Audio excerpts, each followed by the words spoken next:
यहाँ पर उपस्थित मित्रों, भाइयों, बहनों, अभी आप लोग आदरणीय मुख्यमंत्री श्री हेमंत सोरेन जी को सुन रहे थे।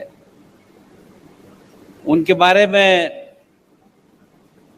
कुछ ज्यादा कहने की आवश्यकता नहीं है, आप सब मुझसे ज्यादा जानते हैं। पर मुझे खूब ध्यान है कि मैं आदरणीय गुरु जी के साथ लोकसभा में था। तब से मैं इनको और इनके परिवार को पहचानता हूं और अच्छी तरीके से इस राज्य के लोगों को जानता हूं। यहाँ पर उपस्थित माननीय उच्च एवं तकनीकी शिक्षा मंत्री श्री सुदीप कुमार जी, सांसद आदरणीय श्री चंद्र प्रकाश चौधरी जी और यहाँ पर कई विधायक उपस्थित हैं। पर मैं निश्चित रूप से अपने नौजवान साथी जयराम महतो का नाम जरूर लूंगा, क्योंकि वो विद्यार्थी भी हैं, पीएचडी भी कर रहे हैं और काफी सक्रिय हैं। ये हम सब इस बात को समझते हैं। विनोद बिहारी महतो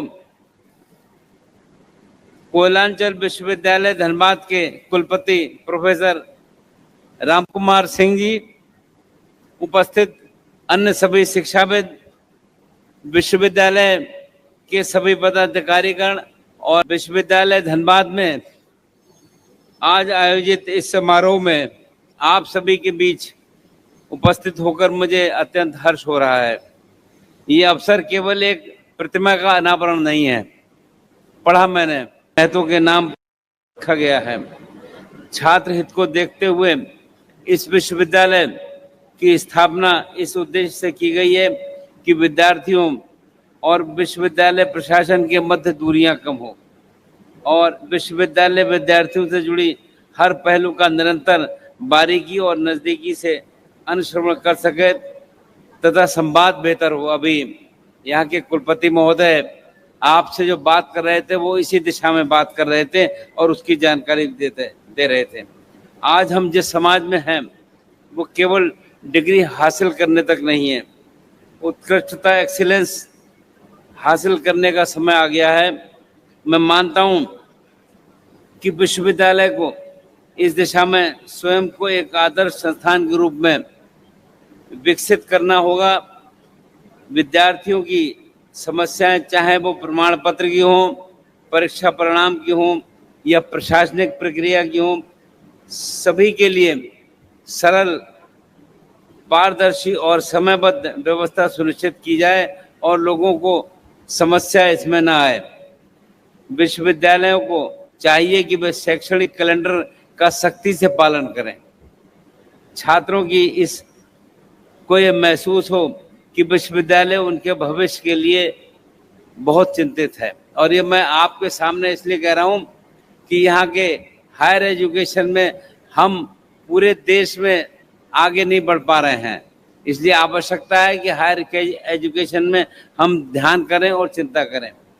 राज्य के विश्वविद्यालय के कुलाधिपति के रूप में ये मैं स्पष्ट रूप से कहना चाहूँगा कि वर्तमान में राज्य की उच्च शिक्षा की स्थिति से मैं पूरी तरह संतुष्ट नहीं हूँ, जैसा मैं भी कह रहा था, लेकिन शिक्षण संस्थाओं में सुधार लाने हेतु मैं पूर्णतः प्रतिबद्ध हूँ। रिक्त कुलपति पदों की नियुक्तियां समयबद्ध तरीके से पूरी की जा रही हैं। आशा करता हूं कि वे अपने दायित्वों का निष्ठापूर्वक निर्वहन करेंगे।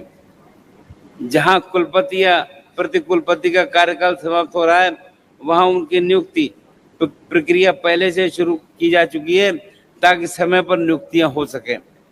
आज यह समारोह में माननीय मुख्यमंत्री जी भी उपस्थित हैं। मैं उनसे विशेष आग्रह करता हूं कि राज्य की वो शिक्षाओं की ओर अधिक सुदृढ़ बनाने हेतु सार्थक पहल करें। और मैंने उनको आग्रह किया था कि वो, जैसे मैंने उनसे कहा था कि हायर एजुकेशन में हम देश में आगे नहीं हैं, तो हमने कहा कि इस ओर चिंता करिए। और हमने तो उनसे यहाँ भी कह दिया कि बहन जी जो विधायिका हो गई हैं, उनकी पत्नी, वो इस दिशा में विशेष चिंता करें कि सक्रियता के साथ काम कर सकें और इसको हम अपने प्रदेश को आगे बढ़ाने का काम कर सकें। तो मैं निश्चित रूप से विश्वविद्यालय की नियुक्ति प्रक्रिया में गति लाने हेतु झारखंड लोक सेवा आयोग को आवश्यक निर्देश दिए जाएं, इस आग्रह के साथ राज्य के विश्वविद्यालयों में गुणवत्तापूर्ण शैक्षणिक वातावरण के लिए विश्वविद्यालय पदाधिकारियों एवं गैर शिक्षणेतर कर्मियों की नियुक्ति अत्यंत ही आवश्यक है और इस दिशा में हम सक्रियता के साथ काम भी कर रहे हैं। मैं ये भी समझता हूँ कि समस्याओं के लिए बहुत से लोग हमारे पास आते हैं, लेकिन समाधान की दिशा में समन्वित प्रयास कम दिखाई देता है। विद्यार्थियों का कार्य है पढ़ना, शिक्षक का कार्य है पढ़ाना और विश्वविद्यालय प्रशासन का कार्य है कि इन दोनों के बीच सेतु बनाकर सभी के लिए बेहतर वातावरण तैयार करना, और ऐसा होने में दिक्कत नजर आती है। तो अब आप सभी अपने दायित्वों को समझकर टीम भावना से कार्य करें, तभी हम वास्तविक सुधार की दिशा में अग्रसर होकर काम कर सकते हैं। मैं प्रायः विभिन्न शिष्टमंडलों, शिक्षाविदों और छात्र प्रतिनिधियों से उच्च शिक्षा में सुधार हेतु सुझाव मांगता हूँ। झारखंड राज्य की भूमि वीरों की भूमि है।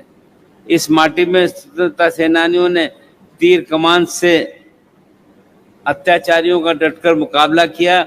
ये भूमि खनिज संपदा से समृद्ध है। इससे भी अधिक महत्वपूर्ण हमारे युवा संपदा है, जिसके लिए सही दिशा, कुशलता और प्रेरणा देने का कार्य हमारे विश्वविद्यालयों को करना है। यदि हम अपनी युवा शक्ति को आत्मनिर्भर, दक्ष और नव निवेश बनाएं, तो ये झारखंड भविष्य में ज्ञान और कौशल का गढ़ बनकर उभरेगा और अपने कार्यों से कीर्तिमान रचने का काम करेगा। एक विश्वविद्यालय की पहचान उसकी शोध, क्वालिटी, नवाचार और विद्यार्थियों की सफलता से होती है। हमें ऐसा शोध को बढ़ावा देना होगा जिसमें मौलिकता हो, सामाजिक सरोकार हो तथा वो देश की प्रगति में सहायक बने। आज का युग ज्ञान का युग है। ज्ञान का सबसे बड़ा केंद्र हमारे शिक्षण संस्थान है। हमें ऐसा वातावरण निर्मित करना होगा कि विद्यार्थियों को अन्य प्रदेशों में जाने की जरूरत महसूस न हो, बल्कि देश भर के विद्यार्थी यहाँ पढ़ने के लिए आए, और ऐसा निश्चित रूप से हो सकता है। हम ऐसा महसूस करते हैं। विश्वविद्यालय में एक प्रभावी कैंपस प्लेसमेंट सेल हो, उद्योगों के साथ साझेदारी बढ़े, शिक्षक अपने आचरण से प्रेरक बने, गुरु शिष्य संबंध सशक्त हो और संस्थान का वातावरण स्वच्छ, निर्भीक और नवाचार उन्मुख हो। इन सभी पहलुओं की ओर विश्वविद्यालय को ध्यान देना आवश्यक है। हमारे माननीय प्रधानमंत्री श्री नरेंद्र मोदी जी का विकसित भारत 2047 का दृष्टिकोण सभी के लिए मार्गदर्शक है। इसके केंद्र में शिक्षा, नवाचार, आत्मनिर्भरता और युवा शक्ति है। मुझे विश्वास है कि हमारे राज्य के विश्वविद्यालय इस मिशन में अग्रणी भूमिका निभाएंगे। एक विश्वविद्यालय केवल डिग्री प्रदान करने का केंद्र नहीं होना चाहिए, वो सामाजिक बदलाव का वाहक बने, चरित्र निर्माण का केंद्र और सार्वजनिक चेतना का प्रकाश स्तंभ हो। विश्वविद्यालय की प्रतिष्ठा केवल उसकी इमारत नहीं, बल्कि उसके विद्यार्थियों की सोच, शिक्षकों की निष्ठा और शोध की क्वालिटी से बनती है। अंत में मैं विश्वविद्यालय परिवार को शुभकामनाएं देता हूं। आइए हम सभी मिलकर इस विश्वविद्यालय को देश के श्रेष्ठतम शैक्षणिक संस्थानों की पंक्ति में खड़ा करें और झारखंड को एक सशक्त एजुकेशन हब के रूप में विकसित करने का काम करें। आप सब यहाँ पर आए, आपका बहुत बहुत धन्यवाद। जय हिंद, जय झारखंड, जय जोहार।